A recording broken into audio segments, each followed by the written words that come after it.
बिस्मिल्लाहिर्रहमानिर्रहीम। Okay students, इस week की जो रिवीजन्स के टॉपिक्स होंगे वो कुछ इस तरह से होंगे। थ्योरी के अंदर जो टॉपिक्स होंगे जी वो होंगे बेटा जी कॉन्सेप्ट ऑफ जेनेटिक्स, ठीक है। और उसके बाद हेरिडिटी और variation. After that history of genetics, जो हमने इसमें के अंदर 5-6 जो है ना वो डिफरेंट थ्योरीज पढ़ी थी, सो वही होंगी history of genetics. After that हम मूव कर जाएंगे मेंडल की तरफ। सो मेंडेलियन जेनेटिक्स कैसे स्टार्ट हुई, लॉ ऑफ सेग्रीगेशन क्या था, डोमिनेंट क्या होता है, रिसेसिव क्या होता है, टाइप्स ऑफ डोमिनेंस क्या होती हैं, एलील क्या होता है, फिनोटाइप क्या होता है और जीनोटाइप क्या होता है। ठीक हो गया जी। After that law of independent assortment के मतलब आ जाएंगे हम। लॉ ऑफ इंडिपेंडेंट असॉर्टमेंट की बात करेंगे, बैक क्रॉस, टेस्ट क्रॉस, ठीक हो गया जी। After that intermediate dominance, physical basis of Mendelian inheritance, और फिर reasons of Mendel success and blending and particulate theory. ठीक हो गया। और जो हमारे इस वीक का जो लास्ट टॉपिक होगा वो भी चूंकि इसी से रिलेटेड है इसलिए हम ये इकट्ठे ही टॉपिक्स रखेंगे। That is inheritance of simple Mendelian characters in genes. ठीक है जी, जो हमने 2 या 3 जो सिंपल कैरेक्टर्स की बात की थी वो होंगे, और उसके अलावा है जी फिनोटाइप और phenocopy, and after that lethal gene क्या होता है और उसकी एग्जांपल। ठीक हो गया जी। सो ये हमारे जो हैं वो थ्योरी के टॉपिक होंगे जिसको हमें जो इस वीक के क्विज के अंदर इंक्लूड होंगे। ठीक हो गया। सो इनको आपने अच्छे से पढ़ लेना, लेकिन याद अपना आपने पढ़ना वही है जो हमने ऑलरेडी इसके अंदर से किया हुआ है। आफ्टर हम प्रैक्टिकल की तरफ मूव करते हैं जी। प्रैक्टिकल के अंदर जो सबसे पहला टॉपिक हमने किया था वो था सेल डिवीजन के हवाले से। ठीक है, सेल डिवीजन के बाद सो प्रैक्टिकल के अंदर जो हमारे टॉपिक्स होंगे, that is first one is cell division, जिसके अंदर हमने माइटोसिस किया था, आफ्टर दैट मियोसिस किया था, और सेल डिवीजन के बाद सेकंड टॉपिक था गैमेटोजेनेसिस, इसके अंदर मेल गैमेटोजेनेसिस था और उसके बाद फीमेल गैमेटोजेनेसिस था, और आफ्टर दैट डबल फर्टिलाइजेशन की हमने बात की थी। सो ये जो 2 टॉपिक्स होंगे, प्लस उसके बाद जो हमने मोनोहाइब्रिड के अंदर कंप्लीट डोमिनेंस और इनकम्प्लीट डोमिनेंस, ये जो 2 टॉपिक होंगे ये प्रैक्टिकल के इंक्लूड होंगे हमारे फर्स्ट वीक की रिवीजन के अंदर। ठीक हो गया जी। ऑलराइट, अब हम थोड़ा सा यही जो टॉपिक्स हैं इनको मैं वन बाय वन थोड़ा सा आपको जो है ना वो रिवाइज करता जाऊंगा, रिटच करता जाऊंगा, ताकि आप लोगों को थोड़ा सा रिवाइज भी हो जाए, थोड़ा सा रिवाइज भी हो जाए। ओके, सो अब हम मूव करते हैं टॉपिक्स की तरफ। और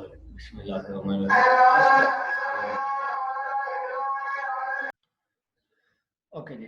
सो first topic is genetics. Genetics जैसे आप लोगों को ऑलरेडी मैंने बताया, genetics means the study of heredity and variation. In other words genetics को जो है हम कहते हैं स्टडी ऑफ जीन्स भी बोलते हैं, और इसके अलावा जेनेटिक्स को हम ये भी कहते हैं कि एक इंडिविजुअल के अंदर जो जो कैरेक्टर्स मौजूद हैं वो कैरेक्टर्स नेक्स्ट जनरेशन में ट्रांसफर कैसे होंगे, इसकी स्टडी को भी हम जेनेटिक्स बोलते हैं। जेनेटिक्स जो है वो फर्स्ट टाइम बेटसन ने 1906 के अंदर फर्स्ट टाइम ये वर्ड यूज किया था जेनेटिक्स का। ठीक हो गया जी। उसके उसके बाद फिर ये वर्ड यूज होना शुरू हो गया और उसकी डिफरेंट डेफिनेशंस की बात आ गई।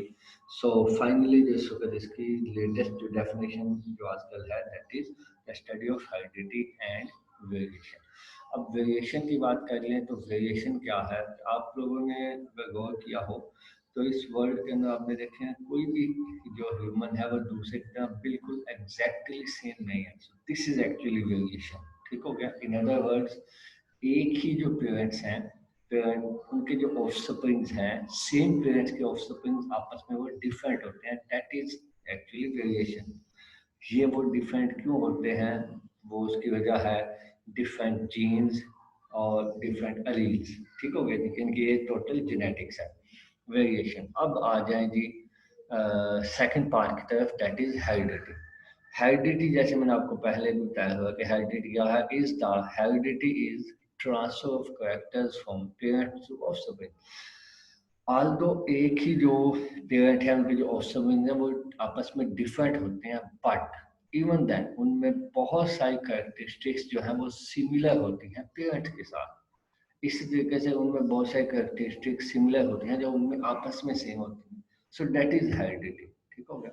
सो ये बेसिकली दोनों ही चीजें जो है ये इसको जेनेटिक कंट्रोल करके, हेरिडिटी हो, इनके ट्रांसफर ऑफ कैरेक्टर्स हो या वेरिएशन हो ऑफ स्प्रिंग्स के अंदर, सो इन दोनों चीजों को कंट्रोल करती है ये जो है वो जेनेटिक्स। ठीक हो गया। और genetics actually study of genes है। जीन्स जैसे आप लोगों को पता है क्रोमोसोम्स के ऊपर होते हैं। सो इन एक्चुअल सेंस जो है वो क्या है, जो जो क्रोमोसोम्स हैं किसी भी इंडिविजुअल के, वो कंट्रोल करेंगे हेरिडिटी एंड वेरिएशन को। ठीक है जी। इस तरीके से जो इन्वायरमेंट है वो भी हेरिडिटी को काफी ज्यादा अफेक्ट कर सकता है। ठीक हो गया। फॉर एग्जाम्पल अगर इन्वायरमेंट वार्म हो, ठीक है, तो इंडिविजुअल्स के कलर जो है वो ज्यादा डार्क होंगे। ठीक है ना, क्योंकि वार्म इन्वायरमेंट क्या करता है कि जो स्किन के अंदर पिगमेंट है उसको ज्यादा प्रोड्यूस करवाता है। इसी तरीके से अगर आप कूल इन्वायरमेंट में चले जाएं या सर्दियों में आपने देखा होगा कि जो आपका कलर है वो थोड़ा सा फेयर हो जाता है, गर्मियों में थोड़ा सा डार्क हो जाता है। उसकी रीजन यही है कि जब इन्वायरमेंट वार्म होगा तो उस वक्त वो इन्वायरमेंट जो है, जो स्किन के अंदर जो पिगमेंट्स हैं उन पिगमेंट्स को ज्यादा प्रोड्यूस करवाएगा और जो स्किन का कलर जो है वो डार्क हो जाएगा। ठीक हो गया। सो इन्वायरमेंट जो है वो भी काफी ज्यादा अफेक्ट करता है जीन्स को, लेकिन इन्वायरमेंट तमाम जीन्स को अफेक्ट नहीं करता, ये बात आप ध्यान में रखनी है। कुछ जीन्स हैं जिनको इन्वायरमेंट जो है वो अफेक्ट करता है, जैसे एक मैंने एग्जाम्पल आपको दी। बहुत सारे ऐसे जीन हैं जिनको इन्वायरमेंट अफेक्ट नहीं करता। ठीक हो गया जी। अच्छा चलें अब आगे चलते हैं। थोड़ी सी हिस्ट्री के मतलब हम बात कर लेते हैं। जेनेटिक्स जो है अगर हम इसकी हिस्ट्री देखें तो जेनेटिक्स के ऊपर जो वर्क है वो बहुत पुराना हो रहा है। फॉर जैसे कि हमारे पास एक एग्जांपल है ओल्ड बेबीलोनियन जो है, जो 6000 बिफोर क्राइस्ट, 6000 बीसी जो है, जो एक सिविलाइजेशन मौजूद थी बेबीलोनियन, उसके अंदर भी जो है ये हमें मिलता है कि उन्होंने जो हॉर्सेज हैं उनके सक्सेसिव जनरेशंस बनाई, पेडिग्रीज बनाई उनकी, खुद से उनको क्रॉसेस करवा के, तो बेटर जो है ना वो कैरेक्टरिस्टिक्स वाले हॉर्सेज उन्होंने सिलेक्ट किए। ठीक हो गया। So that means they know a little about transfer of characters. Okay. उसके बाद है जी क्रॉस पोलिनेशन इन डेट पाम। जैसे आप लोगों को पता है कि जो डेट पाम है उसका मेल प्लांट डिफरेंट होता है, फीमेल प्लांट डिफरेंट होता है। सो इसलिए उन्होंने आर्टिफिशियली डेट पाम की क्रॉस पोलिनेशन भी करवाने की एविडेंसेस मौजूद है। इसके अलावा जी चाइना के अंदर राइस की डिफरेंट वैरायटीज में इम्प्रूवमेंट लाने की बात जो है ना वो ये भी हमारे पास एविडेंस मौजूद है। इसी तरीके से एनिमल्स को डोमेस्टिकेट करना, प्लांट्स को डोमेस्टिकेट करना, सो that is everything regarding genetics. So that means कि जेनेटिक्स जो वो जब से ह्यूमंस ने होश संभाला है तब से वो जेनेटिक्स की जो है ना वो जेनेटिक्स के ऊपर काम कर रहे हैं या जेनेटिक्स को अंडरस्टैंड करते हैं। ये जरूर है कि उस वक्त उनकी अंडरस्टैंडिंग कम थी, अब हमारी अंडरस्टैंडिंग जेनेटिक्स के मुतालिक ज्यादा है। उसके बाद आ गया जी 1764 के अंदर कैम्ब्रियस, तो उसने फर्स्ट टाइम सेक्सुअल रिप्रोडक्शन की बात की प्लांट्स के अंदर। उसने कहा जी कि प्लांट्स के अंदर मेल गैमेट होते हैं, फीमेल गैमेट होते हैं, उनकी क्रॉसिंग होती है। उसके बाद कोलोयूटर आ गया जी। सो कोलोयूटर ने पहली दफा क्रॉस करवाया, हाइब्रिड बनाया पहली दफा टोबैको के अंदर। उसने टोबैको की एक वैरायटी में से पोलन लिए और दूसरी वैरायटी के ऊपर जाके सेपरेट किए। तो उसने पहली दफा जो आप P1 क्रॉस P2 पढ़ते हैं वो पहली दफा कोलोयूटर ने जो क्रॉस बनाया था। उसके बाद श्लिडन है, शवान आ गया। इन्होंने आपको बताया कि सेल थ्योरी दी। सेल थ्योरी आप लोगों को पता है क्या चीज़ है, दो उसमें पॉइंट्स हैं। नंबर वन, जो सेल है वो जो सेल है वो unit of structure and unit of function है। ठीक है जी। और सेकंड पॉइंट क्या है कि जो न्यू सेल्स हैं वो हमेशा प्री एग्जिस्टिंग सेल से ही बनते हैं, क्योंकि आप लोगों को पता है कि इसके पहले जो एबायोजेनेसिस का कॉन्सेप्ट था, ठीक है ना, सो उसको खत्म करते हुए श्लिटर शवान ने फर्स्ट टाइम सेल थ्योरी पेश की। उन्होंने जो कॉन्सेप्ट था वो खत्म कर दिया एबायोजेनेसिस का और फिर बायोजेनेसिस का कॉन्सेप्ट आ गया। देन स्ट्रासबर्गर एंड हर्टविग आ गए जी। उन्होंने ये बताया कि सिर्फ एक ही स्पर्म जो है that is enough to fertilize one egg. ठीक होगा, ऐसा नहीं है कि बहुत ज्यादा स्पर्म चाहिए, एक ही काफी है। उसके बाद आगे चले जाएं तो प्री फॉर्मेशन की थ्योरी थी जो है वो स्वैमरडैम ने फर्स्ट टाइम प्री फॉर्मेशन की थ्योरी बताई। प्री फॉर्मेशन की थ्योरी के मुताबिक क्या है कि जो गैमीट्स हैं दैट कंटेन अ मिनिएचर होमोप्लस, यानी कि जो गैमीट है उसके अंदर ही पहले से ही मौजूद होता है छोटा सा इंडिविजुअल। ठीक है, सो ये प्री फॉर्मेशन थ्योरी है। इसको गलत साबित किया था वुल्फ एंड बॉर्नवियर ने। सो उन्होंने जिस वक्त थोड़ी सी अच्छी माइक्रोस्कोप देखी तो उनको ये कुछ भी नजर नहीं आया। ठीक हो गई। उन्होंने कहा जी कि होता ऐसे है कि जो मेल और फीमेल जो गैमीट्स हैं वो आपस में कंबाइन होते हैं और उस पर एक वाइटल फोर्स जो है वो रिस्पॉन्सिबल होती है for the formation of organs and for the formation of individuals, that is epigenesis. ठीक हो गई। अब हम थोड़ा सा मजीद आगे चलते हैं जी। इसके अलावा हालात में काफ़ी बेहतरी आई। तो उसके बाद लमार्क आ गया। लमार्क ने जो अपनी थ्योरी दी वो थी inheritance of acquired character. So Lamarck के मुताबिक कि कोई भी इंडिविजुअल अपनी लाइफ के अंदर जो भी न्यू करेक्टरिस्टिक्स अडॉप्ट करता है वो उसके ऑफस्प्रिंग में ट्रांसफर हो जाती है। फॉर एग्जांपल जिराफ्स की लॉन्ग नेक वाली उसने एग्जांपल दी कि जिराफ जो पहले उनकी लेंथ स्मॉल थी, जब सॉइल जब जमीन के ऊपर से सब्जा खत्म हो गया और सिर्फ ट्रीज के ऊपर सब्जा रह गया तो उन्होंने फिर ट्रीज को खाना शुरू किया तो ऐसा ऐसा उनकी नेक जो है वो लॉन्ग होना शुरू हो गई। ठीक हो गई। सो इस तरीके से नेक्स्ट हर जनरेशन में जो आपकी नेक जो है वो लॉन्ग होती गई। सो अल्टीमेटली उसकी नेक जो है वो फाइनल जिस वक्त इतनी लंबी नेक है वो इसी वजह से है कि उसने इनहेरिटेंस ऑफ एक्वायर्ड कैरेक्टर्स की हैं। ठीक है जी। इसके बाद आ गया जी डार्विन। डार्विन ने एक नया कंसेप्ट जो है ना वो शुरू किया, दैट वाज पैनजेनेसिस। पैनजेनेसिस एक्चुअली क्या है? पैन जीन्स का मतलब है स्मॉल पार्टिकल। सो इस थ्योरी के मुताबिक पूरी जो बॉडी के तमाम ऑर्गन हैं वो अपने स्मॉल पार्ट या रूडिमेंट्री कॉपी बनाते हैं। ठीक है जी। हर बॉडी का सेल या हर बॉडी का पार्ट जो है वो अपना एक स्मॉल कॉपी बनाता है जिसको पैंजीन या गैम्यूल बोलते हैं। ठीक है। और वो जो है चला जाता है गैमीट्स के अंदर और उसके बाद जब गैमीट्स आपस में यूनाइट करते हैं तो वो प्रोड्यूस हो जाएगा। जब गैमीट्स आपस में कंबाइन करेंगे तो उस वक्त न्यू इंडिविजुअल बन जाएगा। ठीक है जी। जैसे कि मैंने आपको बताया था कि जो एक ईयर है उससे छोटा सा ईयर प्रोड्यूस होगा, आई से छोटी सी आई प्रोड्यूस होगी, हर्ट से छोटा सा हर्ट प्रोड्यूस होगा। सो ये सारे कंबाइन होकर जो है ना वो गैमीट में चले जाएंगे और उसके बाद जब गैमीट्स आपस में मिलेंगे तो वो न्यू जनरेशन न्यू जब गैमीट्स आपस में मिलेंगे तो क्या बनेगा जी? उस वक्त वन न्यू इंडिविजुअल बन जाएगा। इस हाइपोथेसिस को गाल्टन ने गलत साबित किया। उसने क्या किया कि ब्लैक कलर का रैबिट लिया, उसका ब्लड निकाल के व्हाइट कलर का रैबिट में डाला और उसने उसने चाहा कि फाइनली जो है वो ब्लैक और व्हाइट दोनों कलर के रैबिट प्रोड्यूस हो, लेकिन ऐसा नहीं हुआ। ठीक हो गया। उसके बाद नेक्स्ट जो है वो वीजमान आ गया जी। वीजमान ने जर्म थ्योरी दी। जर्म थ्योरी क्या थी कि बॉडी के अंदर दो तरह के सेल है। इसने चूहों की 22 जनरेशन तक टेल्स काटी और रिजल्ट भी वही निकला कि 23rd जनरेशन में भी टेल वापस आ गई। सो उसने कहा कि बॉडी के अंदर दो तरह के सेल है, एक सोमेटिक सेल है और दूसरे जर्म सेल है। ठीक है। सो ये थ्योरी को डिटेल में डिस्कस करने की जरूरत नहीं आई, मैंने आपको काफी डिटेल में पहले ही बताया हुआ है। ठीक हो गया जी। उसके बाद जो है ये टॉपिक हमने नहीं किया हुआ, ये वापस आता हूँ प्रैक्टिकल की तरफ तो फिर आपको पढ़ाता हूँ जो है गैमेटोजेनेसिस का। उसके बाद आ गया जी मेंडल। सो मेंडल जो वो पादरी था, उसने जो है ना डिफरेंट क्रॉप्स के ऊपर काम किया और उसके अलावा उसने मेन जो है वो पी प्लांट के ऊपर ज़्यादा काम किया।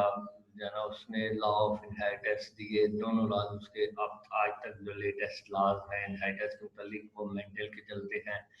ठीक हो। सो ये इसकी थोड़ी सी हिस्ट्री है। जो उसने कैरेक्टर्स यूज़ किए वो ये थे जी, जो है टाल वर्सेस ड्वार्फ, इसके अलावा green versus yellow colour of pod, इसके अलावा इन्फ्लेटेड वर्सेस कंस्ट्रक्टेड पॉड। सो ये 7 ट्रेड्स हैं जो उसने मेंडल ने यूज़ किए थे, यही हम आगे यूज़ करते हैं मोस्टली।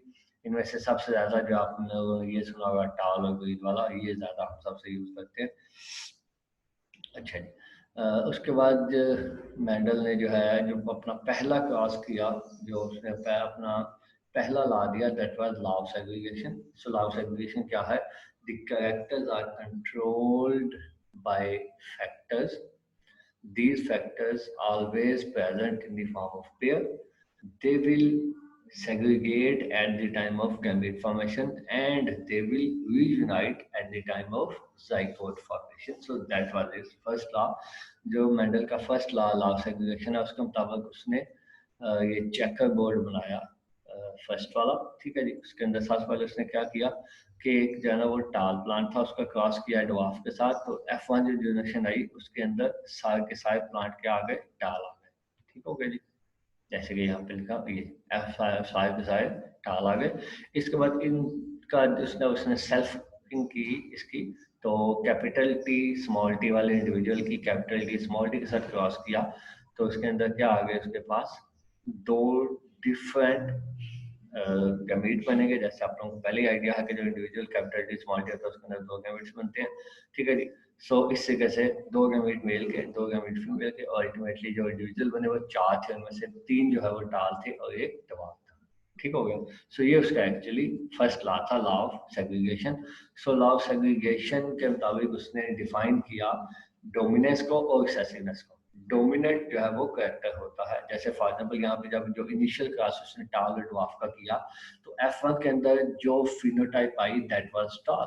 सो उसने कहा कि वो कैरेक्टर जो वो फैक्टर जो दूसरे को मास्क कर लेता है that is called dominant factor, ठीक हो गया जी। और जो मास्क हो जाता है that is called recessive factor, ठीक हो गया। Alright, okay. उसके बाद जो है मेंडल का सेकंड लॉ आ गया। मेंडल का सेकंड लॉ क्या, यहाँ से चाहे आपका कुछ चले जीनोटाइप और फिनोटाइप की डेफिनेशन भी साथ में बताता चलूं। जीनोटाइप एक्चुअली क्या है? Genotype is the arrangement of genes in an individual, that is genotype. और फिनोटाइप है the physical appearance of an individual, so that is phenotype, ठीक है। सो ये हमने डिटेल में पहले भी डिस्कस किया और मैं थोड़ा रिवाइज करने की जरूरत नहीं है।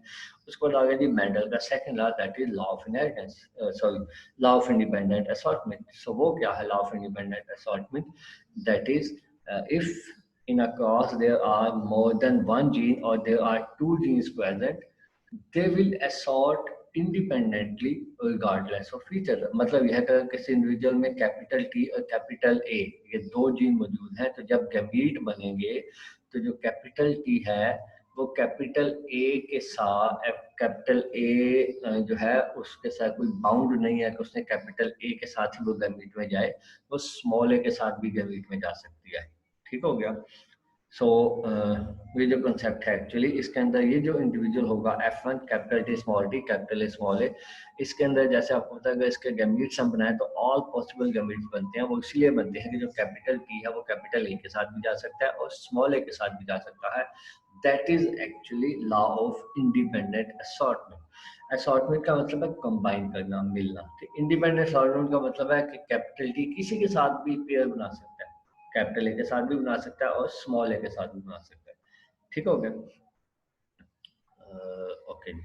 सो जो मेंडल का सेकंड लॉ था लॉ ऑफ इंडिपेंडेंट असॉर्टमेंट, उसके बाद उसने जो चेकर बोर्ड दिया वो ये डाई हाइब्रिड वाला चेकर बोर्ड था जिसके अंदर F2 के अंदर 16 इंडिविजुअल बनते हैं, 9 उसमें वो इंडिविजुअल हैं जिसमें दोनों ट्रेड्स डोमिनेट होते हैं, 3 ऐसे होते हैं जिसमें सिर्फ एक डोमिनेट हो और 3 ऐसे होते हैं जिसमें सेकंड वाला डोमिनेट हो और एक ऐसा होता है जिसमें दोनों ट्रेड रिसेसिव हो। सो ये टोटल 16 इंडिविजुअल बनते हैं, ये भी हमने डिटेल में डिस्कस किया हुआ checker board.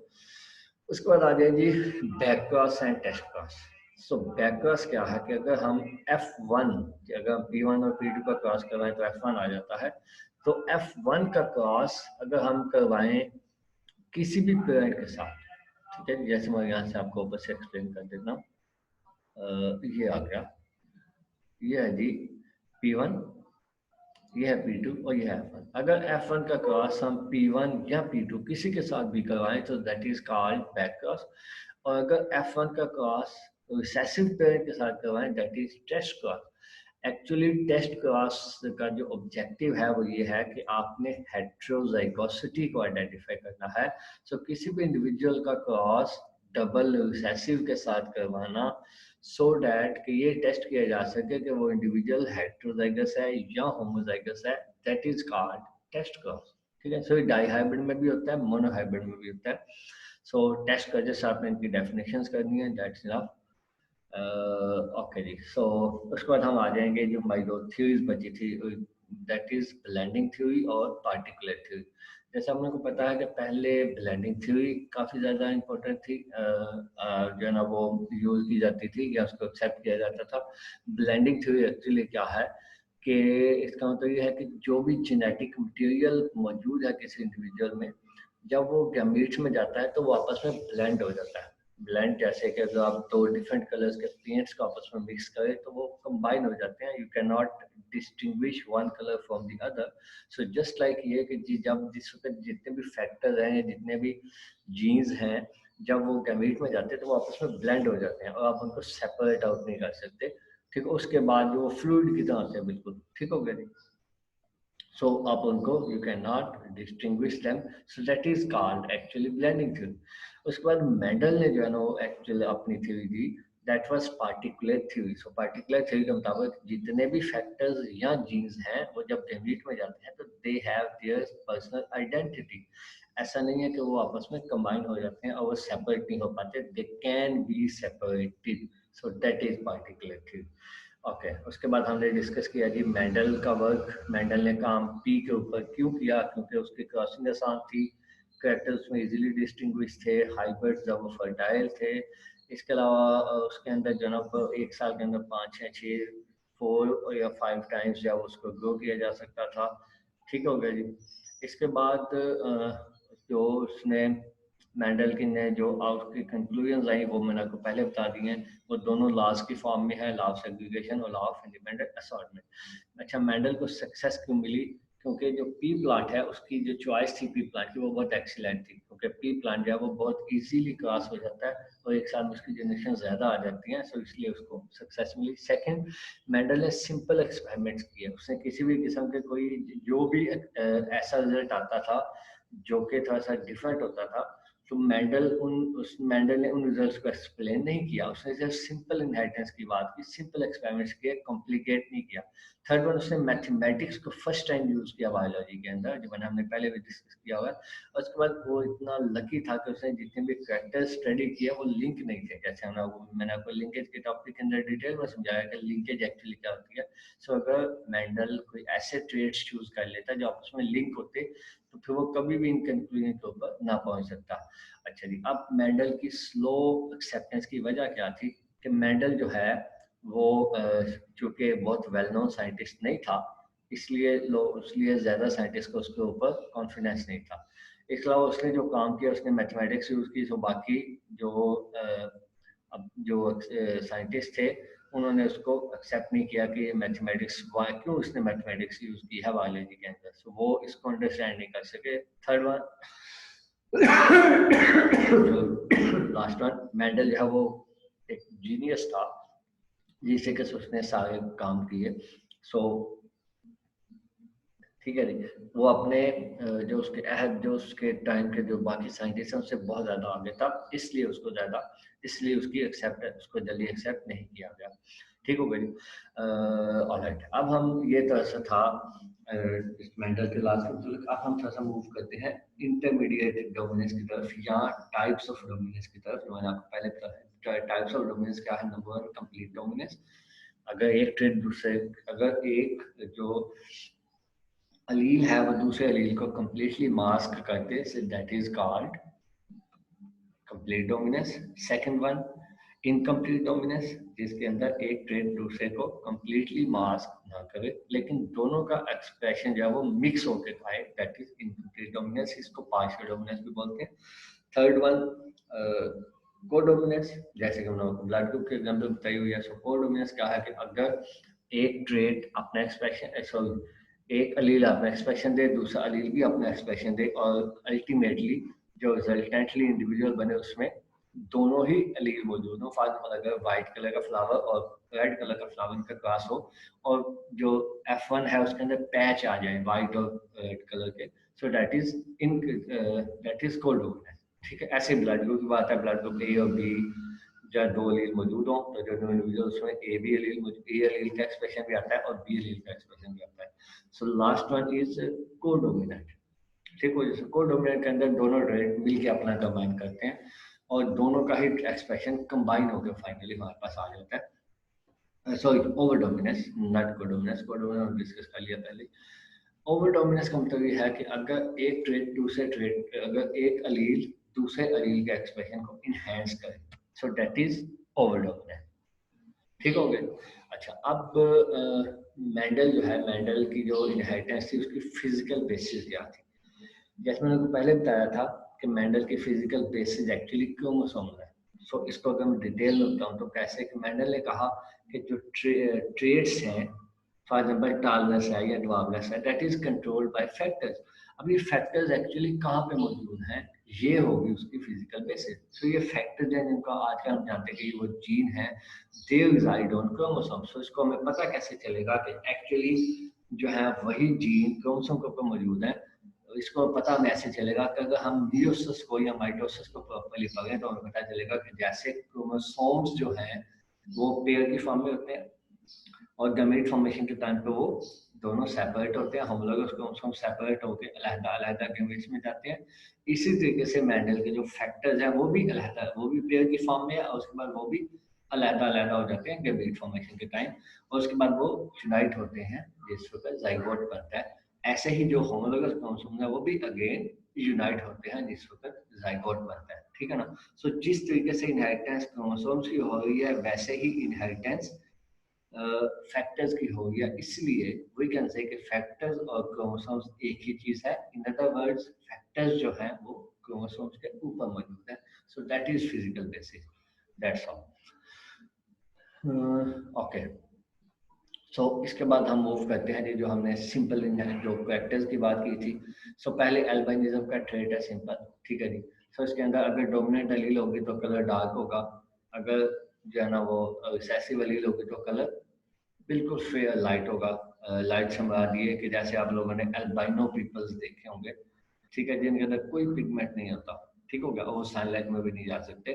So that is एक। जिसके अलावा टेस्ट बर्ड की बात है जी, ठीक है। सो जो टेस्ट कर सकते हैं वो डोमिनेट होते हैं, जो टेस्ट नहीं कर सकते वो रिसेसिव होते हैं। इसके अलावा आई कलर की बात है जी, इसके अंदर जो है वो ब्लैक कलर डोमिनेट है और ब्लू कलर रिसेसिव है। ठीक है जी। इसी तरीके से inheritance of M N blood group की बात है जी। सो इस ठीक है जी। इसके अलावा हमने डिस्कस किया था जो ये लोग है, that is also simple Mendelian inheritance, ठीक है जी। इसके अलावा टंग रोलिंग की हमने बात की थी, that is also simple Mendelian. So आपने 3-4 कोई भी ऐसे ट्रेड जो आपने पढ़ लेने हैं। उसके बाद है जी फिनोटाइप एंड फिनोकॉपी। फिनोटाइप का जैसे आपको पता है कि जो physical appearance of an individual, that is called phenotype. और फिनोकॉपी क्या है?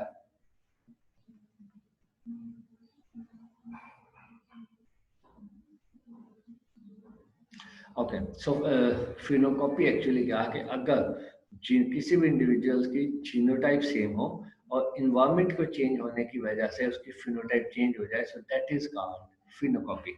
ठीक हो गया जी। सो फॉर एग्जांपल जैसे यहाँ पर हम बात करें कि अगर किसी भी इंडिविजुअल की, ये यहाँ पर फिनोकॉपी आ गई, अगर किसी भी इंडिविजुअल की फॉर एग्जांपल जैसे मैंने आपको एग्जांपल दी थी ड्रोसोफिला के फ्रूट फ्लाई के अंदर, तो उसका नॉर्मल बॉडी कलर जो वो ब्राउन होता है, लेकिन अगर उसको सिल्वर नाइट्रेट के ऊपर उसको हम फीड करवाएं, सिल्वर नाइट्रेट पे फीड करवाएं, तो वही इंडिविजुअल जिनकी जीनोटाइप ब्राउन होगी उसकी फिनोटाइप जो है वो येलो आ जाएगी। ठीक है जी। Although yellow is recessive. ठीक है। सो ये येलो कैसे क्यों आई? क्योंकि इन्वायरमेंट का इफेक्ट हुआ। सो दैट इज कॉल्ड फिनोकॉपी। अब ये जो इंडिविजुअल ब्राउन है और ये जो इंडिविजुअल येलो है, इन दोनों की जीनोटाइप सेम होगी, फिनोटाइप चेंज हो गई। क्यों चेंज हुई? क्योंकि हमने उनको इन्वायरमेंट डिफरेंस दे दिया दोनों को। ठीक है ना? सो that is called actually phenocopy. ठीक है। फिनोकॉपी का मतलब रिपीट करता हूँ, फिनोकॉपी का मतलब क्या होगा? ऐसे दो इंडिविजुअल जिनकी जीनोटाइप सेम हो लेकिन इन्वायरमेंट चेंज होने की वजह से उनकी जो फिनोटाइप है वो चेंज हो जाए। जीनोटाइप सेम हो, इन्वायरमेंट चेंज होने की वजह से फिनोटाइप चेंज हो जाए, that is called phenocopy. Alright. उसके बाद लास्ट टॉपिक है थ्री का, that is lethal genes. So lethal genes वो जीन है जो कि किसी इंडिविजुअल को किल कर सकते हैं, दैट इज लिथल जीन्स। उसकी मैंने आपको एग्जांपल पोल्ट्री के अंदर दी थी। सो पोल्ट्री में कैपिटल सी जो है वो नॉर्मल इंडिविजुअल होते हैं, और जो स्मॉल सी है वो लिथल अलील है। सो ऐसा इंडिविजुअल जिसके अंदर स्मॉल सी अलील आ जाए, सो वो इंडिविजुअल डाई कर जाएगा। लेकिन ऐसा इंडिविजुअल जिसमें जो हेटेरोजाइगस हो वो इंडिविजुअल भी नॉर्मल नहीं होगा, उसमें भी थोड़ा सा लेग्स का प्रॉब्लम होगा, क्रीपर होगा वो इंडिविजुअल। ठीक हो गया। सो इसके एग्जाम्पल मैंने को बताया था कि जो लिथल जीन है उसके बाद जो फाइनल F2 के अंदर जो फिनोटाइप बचती है वो 2:1 बचती है, कि 2 क्रीपर और 1 जो है ना वो नॉर्मल। ठीक हो गया। सॉरी, कैपिटल सी जो है वो डाई कर जाता है, आई एम सॉरी मैं रिपीट करता हूँ, कैपिटल सी डाई कर जाता है और स्मॉल सी नॉर्मल होता है। सो जैसे आपको पता है कि मेंडल के मोनोहाइब्रिड के अंदर जो F2 के अंदर रेशो आती है वो 3:1 आती है, बट यहाँ पे 2:1 आएगी जो लिथल एलील है। ठीक है, वो क्यों 2:1 आएगी? बिकॉज जो कैपिटल सी है, capital C that is lethal allele. So जो भी इंडिविजुअल जिसके अंदर कैपिटल सी होमोजाइगस फॉर्म में होगा वो इंडिविजुअल सर्वाइव नहीं करेगा, उसकी इंडिविजुअल की डेथ हो जाएगी। ऐसा इंडिविजुअल जो कैपिटल सी स्मॉल सी है या हेटेरोजाइगस है वो सर्वाइव करेगा लेकिन डिफॉर्म्ड होगा। और ऐसा इंडिविजुअल इसमें स्मॉल सी है वो इंडिविजुअल सिर्फ नॉर्मल होगा। सो ये लिथल जीन की एग्जांपल है, दैट्स ऑफ। ओके, सो ये जो हमारे इस वीक के जो थ्योरी के टॉपिक्स है वो ये थे। अब हम आपको थोड़ा सा प्रैक्टिकल के टॉपिक्स में से गो थ्रू करवा देता हूँ। प्रैक्टिकल का जो पहला टॉपिक है that is cell division. Cell division हमारा ये है कि जब भी एक सेल जब भी दो में डिवाइड होता है तो that is called cell division. इसके दो जो है ना मेन पार्ट्स हैं, माइटोसिस और मियोसिस। माइटोसिस हुआ कि अगर एक सेल से एस दो सेल बने और दोनों सेल्स के अंदर उतना ही मटेरियल, जेनेटिक मटेरियल हो जितना के पेरेंटल सेल के अंदर है, so that is called mitosis. ठीक हो गया जी। सो इसको इक्वेशनल सेल डिवीजन भी बोलते हैं। When a cell divides by mitosis into two daughter cells the chromosomes components equally distribute between both daughter cells. So इसके चार फेजेस हैं, prophase, metaphase, anaphase and telophase. जैसे मैंने आपको पहले भी डिस्कस किया हुआ है कि प्रोफेज के दौरान न्यूक्लियर कंटेंट्स जो हैं वो विजिबल होना शुरू होते हैं जी। ठीक हो गया। ये मियोसिस आ गया। एक्चुअली जो मियोसिस 2 है ये आपको पता है कि माइटोसिस के इक्वल होता है। सो प्रोफेज के दौरान कहता है जेनेटिक जो क्रोमोसोम्स हैं वो विजिबल होना शुरू होते हैं। मेटाफेज के दौरान इक्वेटोरियल प्लेट के ऊपर इकट्ठे होना शुरू होते हैं। एनाफेज के दौरान पोल्स की तरफ जाना शुरू हो जाते हैं और टीलोफेज के दौरान पोल्स पे पहुंच जाते हैं और दो सेल बन जाते हैं एक सेल से। ठीक हो गया। सो that is mitosis.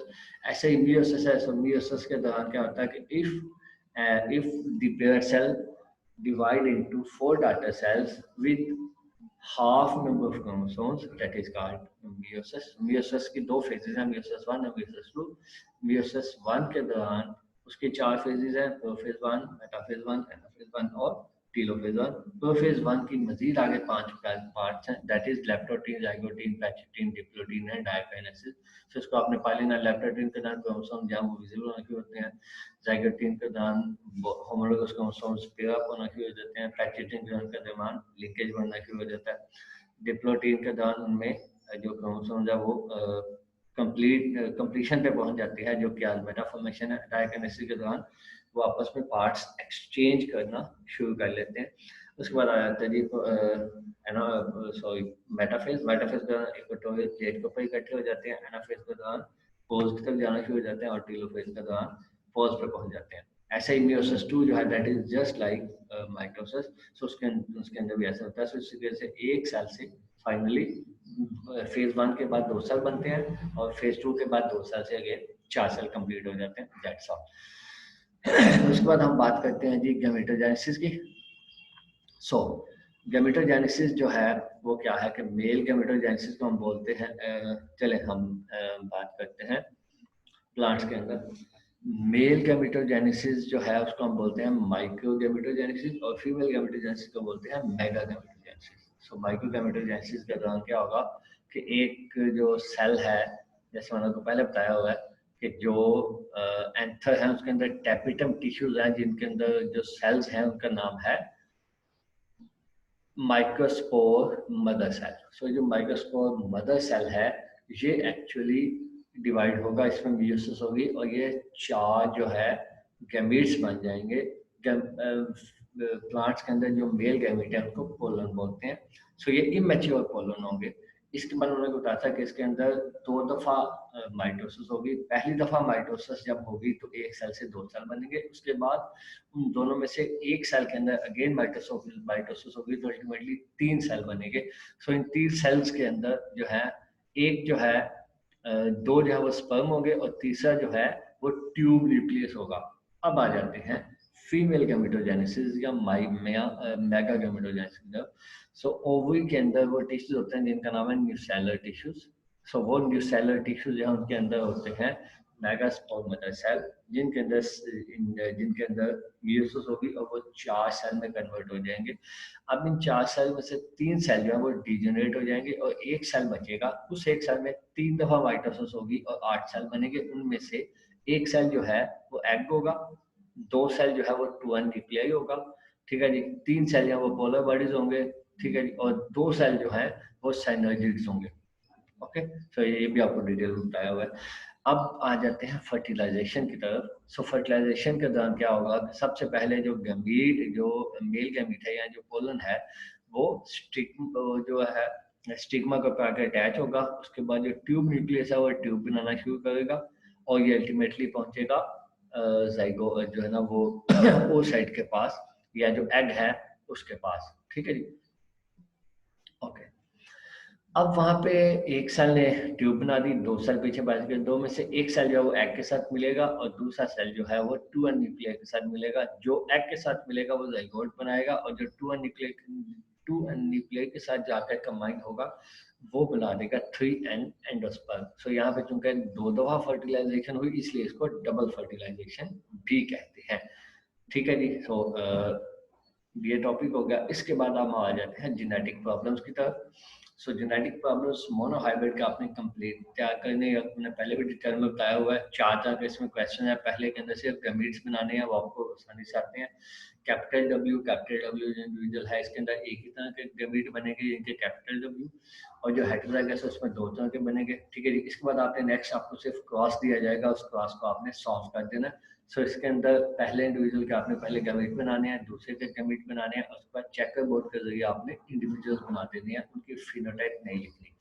Then third type के क्वेश्चन है उसके अंदर आपने फिनोटाइप भी लिखनी है, ठीक है जी। और उसके बाद लास्ट टाइप का जो क्वेश्चन है उसके अंदर आ जाएगा कि आपके पास आपको पेरेंट्स की, जैसे मैंने पहले भी डिटेल में बताया हुआ है, पेरेंट्स की आपको फिनोटाइप बताई जाएगी और ऑफस्प्रिंग्स उनमें से जो प्रोड्यूस होंगे उनकी जीनोटाइप और फिनोटाइप दोनों बताई जाएगी और आपने पेरेंट की जीनोटाइप आइडेंटिफाई करनी है, ठीक होगा जी। सो ये क्वेश्चन आपने मोनोहाइब्रिड के कंप्लीट तैयार करने हैं। इसी तरीके से जो इनकम्प्लीट डोमिनेंस है वो भी आपने सारे तैयार करनी है, ठीक होगा जी। सो ये जो है हमारा इस वीक का जो क्विज होगा वो हम इन 15 क्वेश्चंस प्लस जो मैंने अभी आपको इसके पहले डिस्कस किया और उसमें से लेंगे। इनमें से मैं आपको एक क्वेश्चन जो है वो मैं करवा देता हूँ, जो कि है इस तरह का क्वेश्चन, ठीक है जी। चलिए हम क्वेश्चन कॉपी करते हैं और इसके बाद अब हम व्हाइट बोर्ड पे जाते हैं। सो यहाँ पे हम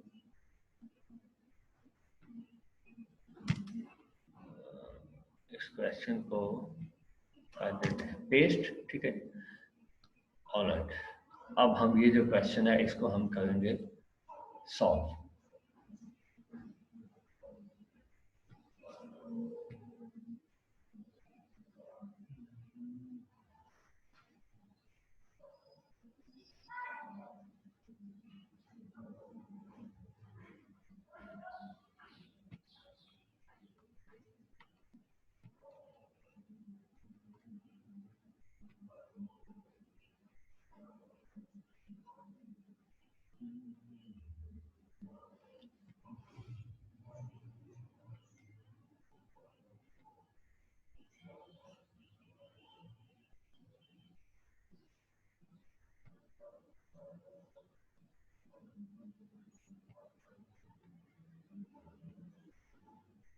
चलिए, अब ये जो क्वेश्चन है जैसे मैंने आपको बताया था कि जब भी आपने ऐसा क्वेश्चन सॉल्व करना है जिसमें आपको कहा जाए कि फिनोटाइप जो है, जीनोटाइप, इन पेरेंट्स की जीनोटाइप क्या होगी, तो उसके लिए आपने सबसे पहला जो काम करना है वो अपने स्केच बनाना है। स्केच के अंदर क्या था, सबसे पहले आप लिखेंगे पेरेंट्स,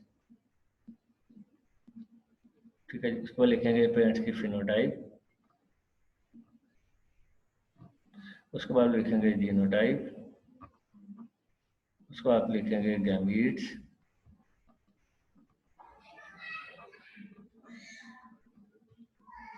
उसके बाद आप लिखेंगे ऑफस्प्रिंग, ऑफस्प्रिंग की फिनोटाइप, ऑफस्प्रिंग की जीनोटाइप। पेरेंट्स जो है हमारे पास 2 वाइट फ्रूट हैं जी, सो दैट मीन्स पेरेंट 1 भी जो है क्या हो जाएगा वाइट, पेरेंट 2 क्या हो जाएगा वाइट। ठीक है जी, ओके। जब इनका क्रॉस किया तो अबाउट 3/4 वाइट बने और 1/4 येलो बने। सो पेरेंट्स की ऑफस्प्रिंग जो है ना वो क्या होगी वाइट और येलो। अच्छा, यहाँ पे आपको पहले बताता चलूँ कि जो वाइट है वो डोमिनेंट है और जो येलो है वो रिसेसिव है। सो 3 वाइट बने, 1 जो है वो येलो बने। ओके ठीक है जी। अच्छा, अब जैसे मैंने आपको पहले सिखाया हुआ कि जब भी एक ऐसा क्वेश्चन हो तो सबसे पहले आपने क्या करना है कि जो ऑफस्प्रिंग्स हैं उनको काउंट कर लें। सो इंडिविजुअल है ऑफस्प्रिंग है 3 + 1 दैट इज इक्वल टू 4। अब 4 टोटल इंडिविजुअल हैं।